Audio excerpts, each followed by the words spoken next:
Oi, eu sou a Bibia e hoje a gente vai falar das 5 melhores leituras e as 3 piores leituras do ano de 2024. Eu li bastante livros, não vou entrar em números aqui, mas de favoritos eu tive 14 livros favoritados.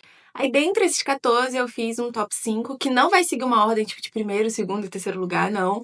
São 5 livros que são excelentes, foram as minhas melhores leituras por diferentes motivos real. É que cada um me pegou de uma forma completamente diferente. E os piores, eu não tive tantas leituras ruins, assim. Eu tive muitas leituras neutras, em que eu gostei de muitas partes, não gostei de outras, mas que no final foi um livro mediano pra mim e ok. Então, leituras ruins eu não tive tanto, sabe? Aquele livro que eu falei, meu Deus, eu não acredito que eu perdi meu tempo aqui.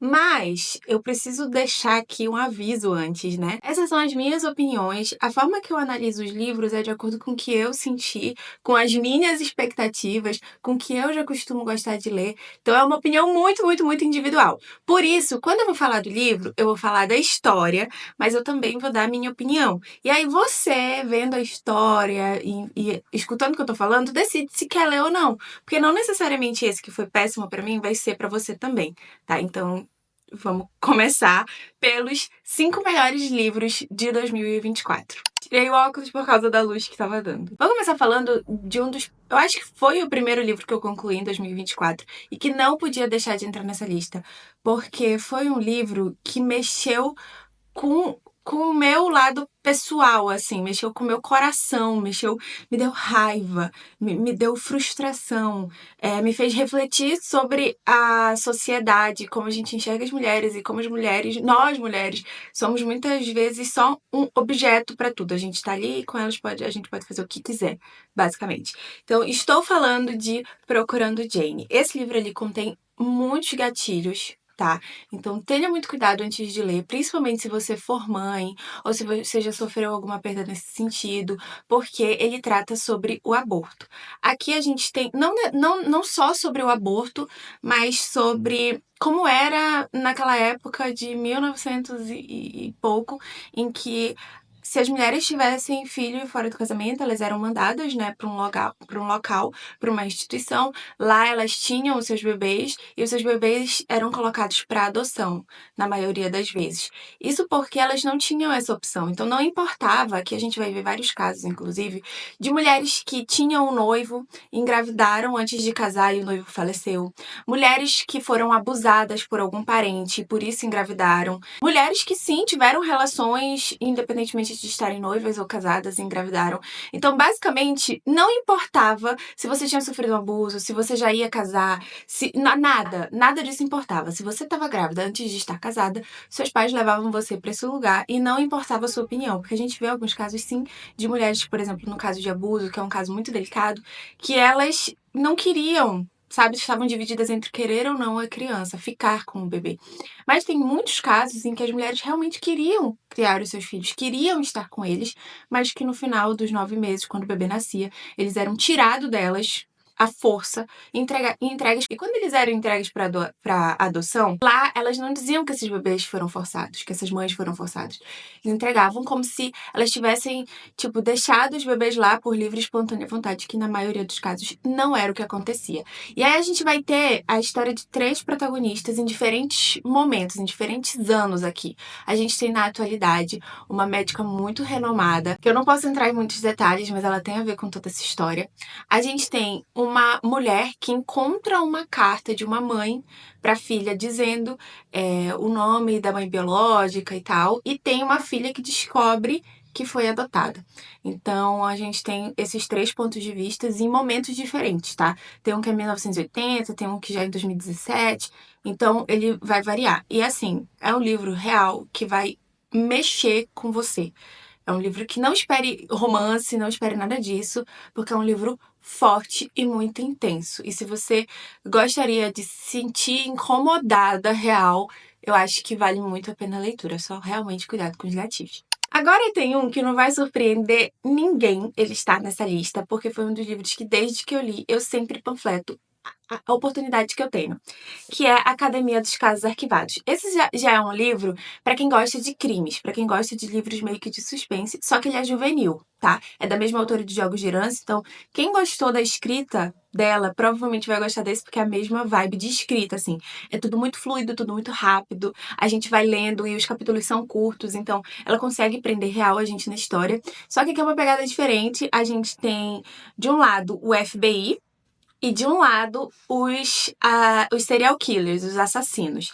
E aí o FBI cria um grupo de jovens que tem talentos naturais de analisar mentira, de analisar, criar cenários, enxergar como a outra pessoa enxerga e como a outra pessoa pensa, estatísticas, enfim, tem vários jovens aqui que eles têm esses meio que talentos naturais e eles se juntam para analisar casos arquivados para o FBI, para tentar descobrir quem foi que matou aquelas pessoas, quem era aquele serial killer que eles nunca descobriram. Acontece que tem um serial killer agora, na atualidade, que está envolvido com uma dessas protagonistas aqui, um desses personagens. E aí eles vão começar a trabalhar para tentar descobrir o que está rolando, descobrir o que está acontecendo. E a gente tem acesso muito à parte investigativa, à parte de como o criminoso vai pensar. Então eu acho que quem gosta de true crime também vai gostar muito. Esse aqui foi um dos meus favoritaços do ano. É bem curtinho, são 4 livros e o último chega no Brasil dia 10 de fevereiro. Veio pela Alt. Gente, juro, isso aqui foi um surto pra mim, porque fala de assuntos que eu gosto muito. E a escrita dessa autora é maravilhosa. Eu me identifico muito, gosto demais. Então, favoritadíssima essa história. Aí a gente vai para um romance, porque não podia faltar. Esse foi uma das leituras mais recentes que eu tenho e que eu ganhei de presentes da Woman, que é Minha Melhor Parte. Gente, que romance delicioso! Juro pra vocês, eu fiquei sorrindo que nem boba, do início ao fim dessa história, juro. Aqui a gente tem o protagonismo PCD. A Win, que é a nossa protagonista, ela nasceu com uma má formação na mão. Então, desde sempre, ela teve que fazer tudo com a outra mão e ver as pessoas com pena, ver as pessoas caçoando, fazendo bullying dela. E uma das suas maiores inseguranças era com a questão de ser mãe, porque ela ficava pensando, cara, as pessoas vivem disso. Agora que você vai ter filho, você vai precisar de uma mãozinha. Não só pra ela, né? Mas pra todo mundo. E ela ficava se imaginando, poxa, se uma pessoa que tem as duas mãos, informação completa, não conseguem, imagina eu. Então era uma grande insegurança pra ela. E ela conhece o Bo, que também é AVC dele, não tem metade de uma das pernas por conta de um acidente que aconteceu. Não foi bem um acidente, né? Você vai entender quando vocês lerem. E aí eles se conhecem numa festa, querem ter algo casual. Tem algo casual logo no início do livro. E a gente vê eles conversando e a gente já vê que vai ser um livro com muita química entre esses personagens. E aí a Bo descobre... A Bo não. A Win descobre que tá grávida.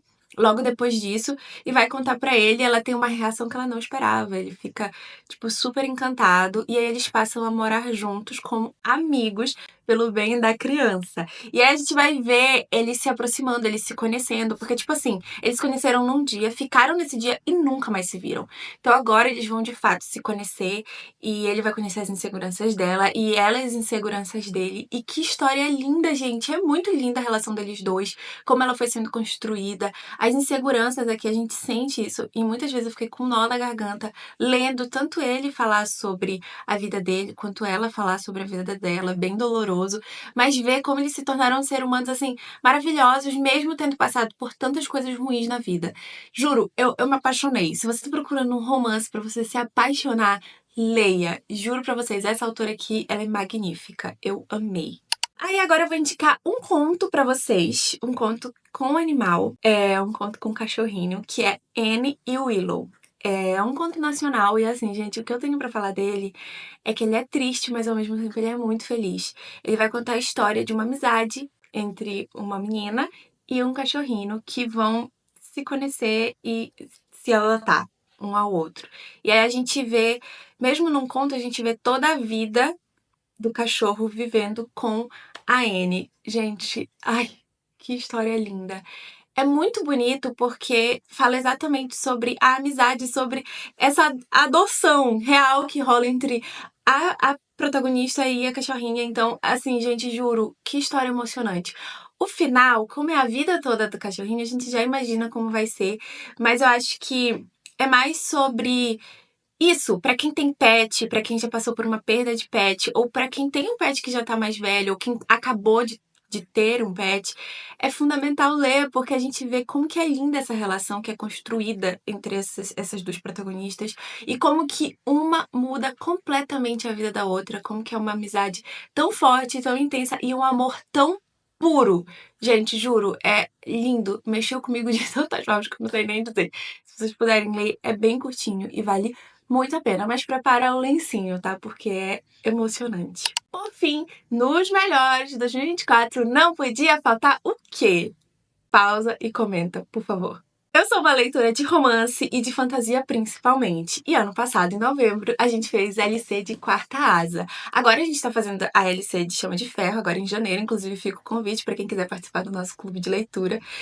E assim, gente, sem palavras. É um livro que tá batido, todo mundo tá falando dele, mas ele não tinha como não estar aqui. Não tinha mesmo, porque ele tem tudo que eu gosto numa fantasia. Ele trata não tanto de discussões políticas, porque aqui a gente ainda não tem. A gente tem mais a parte militar, a parte dos superiores, a parte de combate corpo a corpo, de treinamento militar mesmo, mas eu gostei muito. E a parte dos dragões, gente, juro pra vocês, uma das melhores partes é quando a gente consegue enxergar o que os dragões estão pensando. É sensacional. Que delícia. E tem o romance também, óbvio, tem as traições, tem. Gente, tem tanta coisa. Eu gosto muito de ler fantasia e às vezes eu fico demorando pra ler uma fantasia que tem livros grandes assim, porque normalmente são muitos livros e são todos muito longos. Mas eu sou apaixonada, porque eu acho que com essa quantidade de páginas, por ser um novo universo, a gente consegue. A gente não, né? A autora consegue trabalhar muito melhor todos os protagonistas, todos os outros personagens. Eu acho isso muito interessante. Criar esse vínculo nosso, não só com os dois personagens principais, mas com os outros personagens que envolvem eles. Então a gente passa a gostar dos amigos deles, a gente passa a suspeitar de traidores. Então eu gosto muito disso, quando tem o foco principal neles, mas a gente consegue se vincular mesmo com os outros personagens também. E eu amei, gente. Se vocês puderem ler, é um livro maravilhoso. Vamos pro segundo agora, eu já tô na página cento e pouquinho, então vamos ver como vai ser, mas até agora, magnífico. Agora a gente vai pro top 3 livros que eu não gostei. Para os meus piores de 2024. E de novo, gente, por favor, se você achar a história interessante, vai dar uma procurada, vai dar uma lida, porque eu sou muito influenciada pelo que a leitura me fez sentir ou deixou de me fazer sentir, pelos personagens, e assim, eu acho que cada um vai ser influenciado dessa forma, tá? Então, eu estou falando que é pra mim não casou, pra mim não funcionou, por várias razões diferentes, e vocês vão ver aqui. Tá? Eu vou começar com A Lágrima de Vidro, que era um livro que eu tinha muita curiosidade pra ler. Logo que eu entrei pro TikTok, eu acho que em 2020, 2021, eu vi a autora falando sobre esse livro e é uma fantasia cristã. Então eu fiquei assim, mano, eu preciso ler esse livro. Ele nunca baixava de preço, sempre tinha um preço muito alto. E aí eu ganhei de presente. E foi um dos livros que eu logo quis pegar pra ler, justamente porque eu tinha muita curiosidade, tinha criado muita expectativa. A gente tem meio que uma fantasia real. A gente tem a Grécia como nossa protagonista, e aí ela faz uma viagem de barco para uma ilha. E aí nessa ilha ela consegue enxergar tudo que tem de errado ali, que muitas pessoas não conseguem. As pessoas só enxergam o lado perfeito da ilha, só conseguem ver aquilo que é bom, aquilo que elas esperavam, as coisas excelentes, mas a Grécia é uma das pessoas, tem algumas pessoas que enxergam mesmo que ela, que é ver a verdadeira feiura do lugar. Que o que as outras pessoas acham bonito, na verdade, é só para enganar os olhos. E assim, ela vai se deixando levar por algumas situações, ela vai se deixando errar em diversas situações, até que ela começa a enxergar as coisas de outra forma. Tá, então isso aqui não é feio, não, isso aqui é bonito. E aí depois ela cai em si, não, é feio sim, eu tava me deixando levar. E a história vai passar mais ou menos nisso. Tem monstros, tem diversas coisas aqui, realmente foi um universo muito legal criado. Só que, do momento que ela chega pra ilha, que é mais ou menos ali na metade pro final, eu senti que a história se perdeu, sabe? Ficou uma confusão. O início do livro pra mim tava confuso, mas eu tava gostando bastante. Só que eu senti que foi foi muito. Da metade pro final começou a ser muito corrido. Tipo, ela foi engolindo muitas situações que eram importantes, foram, tipo, só jogadas. Eu senti muito jogado informações ali. E faltou. Do meio pro final eu parei de sentir as coisas, eu fiquei perdida na história. Terminou e eu fiquei, o que que aconteceu aqui? Eu, real, fiquei bem confusa. Então, infelizmente, não é um livro que eu gostei e entrou pros piores do ano. Não só pela quebra de expectativas, mas porque eu, real, me perdi completamente, ficou completamente confuso e não gostei, infelizmente. E aí a gente vai pra outro livro que eu esperava muito. Eu sei que tem muita gente que gosta, tem muita gente que odeia. Aquela série dos Amores Improváveis da Ellie Kennedy, sabe? O Acordo, o Erro, a Conquista, enfim.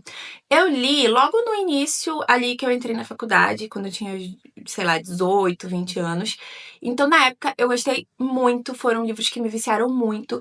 Principalmente porque se passa na faculdade, aí tem os jogadores, então tem aquela vibe que a gente gosta, assim, sabe? Aqueles livros fluidos que a gente se prende no romance, e aí a coisa vai acontecendo, a gente vai lendo rápido. Então foram livros que me prenderam, real, assim. Então, quando essa autora lançou novos livros, eu fiquei muito curiosa pra ler.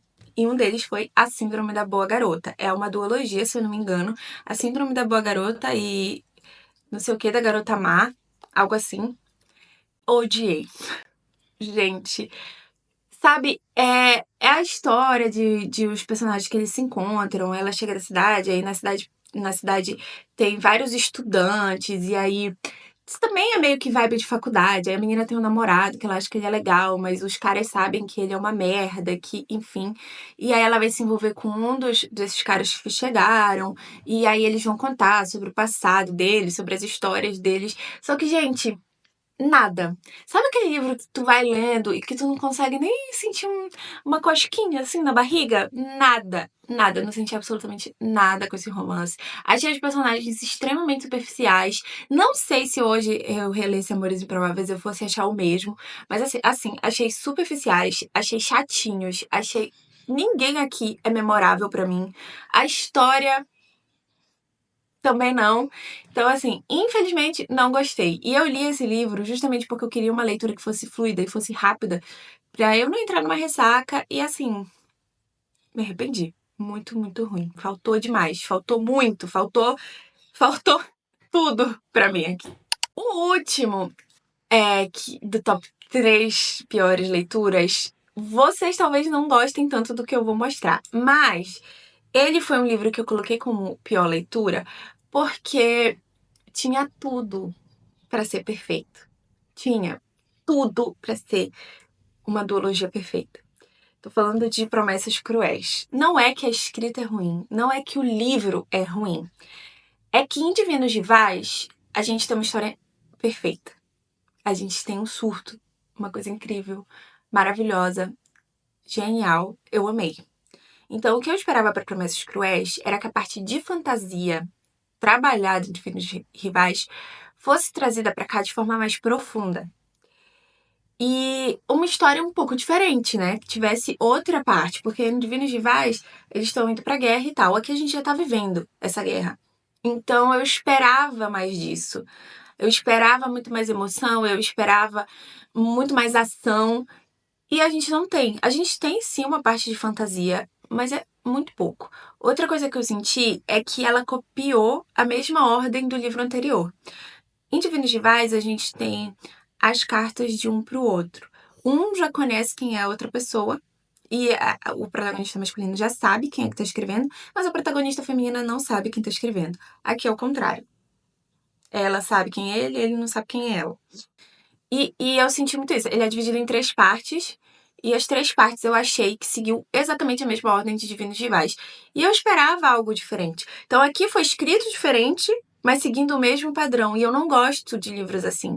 Por mais que seja uma duologia, eu esperava que aqui ela se aprofundasse mais. Porque lá a gente tem o pré-guerra, né? Antes deles chegarem lá em si, e aí eles estão se conhecendo, tem muito do romance, das expectativas da guerra, do medo da guerra.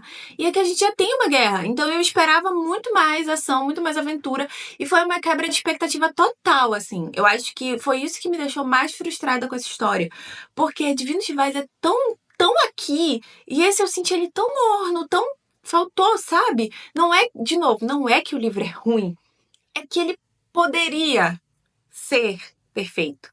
Ele poderia ser o fechamento de uma duologia sensacional, sabe? Tipo assim, leiam essa duologia que é perfeita. Hoje eu não sei se eu recomendaria ler Divinos Rivais, porque o segundo livro é tão, sabe? Que talvez não valha a pena ler. Então, ficou aí, infelizmente, como uma das piores leituras do ano passado por essa quebra de expectativas. Gente, é isso. Essas foram algumas das minhas leituras favoritas do ano. Eu vou deixar aqui pra vocês todos os livros que eu favoritei e que eu não trouxe porque eu acho que esses aqui eles representam bem os meus livros favoritos. As de Trono de Vidro são releitura. Então, como são releitura, eu não quis trazer, porque senão eu com certeza traria, porque é a minha série favorita da vida. Então é óbvio que eu ia favoritar mesmo na releitura. Mas os demais, eles acabam sendo parecidos um pouco dentre esses que estão aqui. E é isso, 2024 foi um ano excelente de leituras pra mim, mesmo eu estando bem corrida, mas eu acho que mais porque eu li muitos contos. Foi um ano que eu li muito conto, principalmente nacional. Isso tudo graças aos eventos da equipe TBR, né, lá da Twitch, que a gente organiza. E muitos deles são, como são, tipo, Maratolendo é no final de semana, a gente tenta ler muito conto. Então acabou que eu real li muitos contos. E é isso, gente. Não esqueçam de se inscrever no canal, de curtir esse vídeo para me ajudar muito no engajamento e me acompanhar nas outras redes sociais. Eu também tenho um clube do livro, que caso você queira fazer parte, eu vou deixar o link aqui, você dá uma olhada, ver os nossos eventos, ver tudo que a gente faz por lá e ver se cabe no seu bolso essa participação, tá bom? Um beijo e até a próxima. Tchau, tchau!